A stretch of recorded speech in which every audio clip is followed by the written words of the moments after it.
Oo, basta send mo naman doon sa address sa send namin, ha? Saan ba yun? Kilala naman dito sa lugar namin yung Open 24/7 Convenience Store. Hirap naman hanapin mo. Ha?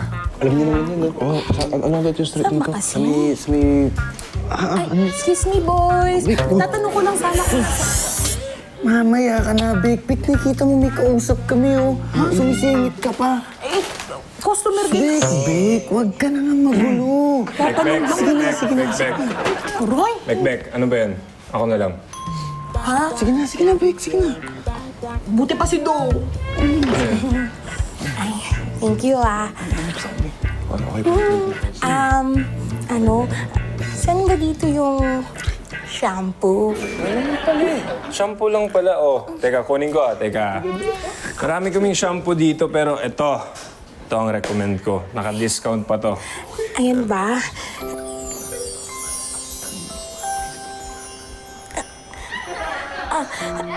Ay, ang laki naman. Ha? Ay, itong shampoo. Malaki. Wala bang mas maliit nito?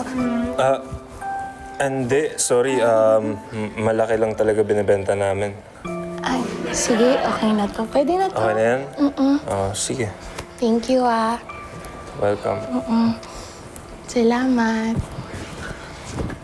Thank you.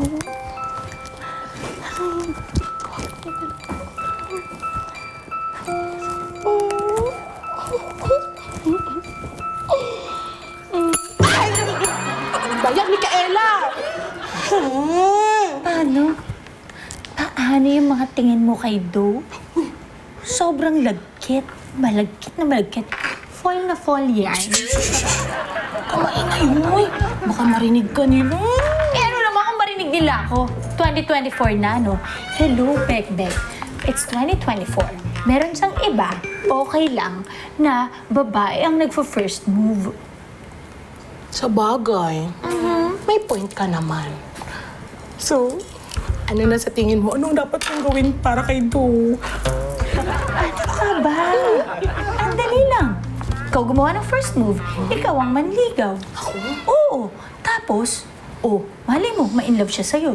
Kasi minsan yung mga lalaki, wala lang yung lakas ng loob. Yung pala, gusto ka na nila. So pag ikaw nag-first move, lalakas yung loob nila. Di ba? Mali mo, gusto ka niya talaga. Tingin mo? Baka, may chance. Sige, gagawin ko yan, ah. Gagawin ko talaga yan. Thank you so much. Sige, mamaya aayain ko siyang lumabas na kami lang dalawa. Sige, thank you so much sa advice, ha? Liit na bagay. Small thing, thank you. Do na nakakainis. Ay, back! Yung shampoo! Ay, naku, hindi pa bayad yung shampoo. Orb, Herb, ano yun? Orb, may sabihin ako sa'yo, sigurado magugulat ka. Ano yun? Patingin mo na nagugulat. Patingin mo na nagugulat. Ayun na nga yun. Ayun na yun? Oo. Gino, hayaan mo na. Oo. Ito kasi, Orb, narinig ko si Ate Mik... Ay! Oo, nagugulat. Sige. Narinig ko si Ate Micaela. Tsaka si Bekbek nag-uusap. Ha? Orb, Di naman nakakagulat yun eh. Ikaw talaga, usisero ka eh. Nag-uusap lang sila, nakikinig ka pa. grabe ka naman sa akin. Oh. Gabaltaan ka na nga eh. Sige, ano sinabi nila? Ang pinag-usapan nila? Orb, may gusto sa'yo si Bekbek. Si Bekbek, kilala mo yan. Kahit sino gusto nun. Tama, ikaw, si Al, si Kokoy, si Andoy. Orb, iba yung sa amin. Iba yung sa'yo. Sa amin, puppy love. Sa'yo, dog love. Dog love? Oo, malaking aso na. Kumbaga, in love na siya sa'yo, Orb. Di ako naniniwala dyan. Orb, yayayain ka pa nga niya mamaya mag-date eh. Saan ka nakakita ng di in love na ganun? Kilala mo ako, kilala kita. Autopass tayo dyan, Orb.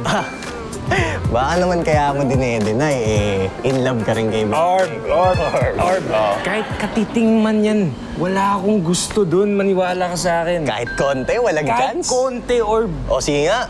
O kung wala talagang chance, kahit konti, makipag-date ka sa kanya na parang wala lang. Orb, makikipag-date, makakita ko ng mga tao, ano iisipin nila? Oh, eh di ibig sabihin, merong big deal sa'yo. Wala nga.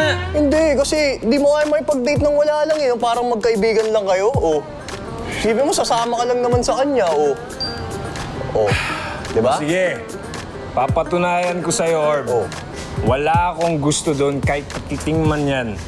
Bahala siyang umasa dyan sa akin.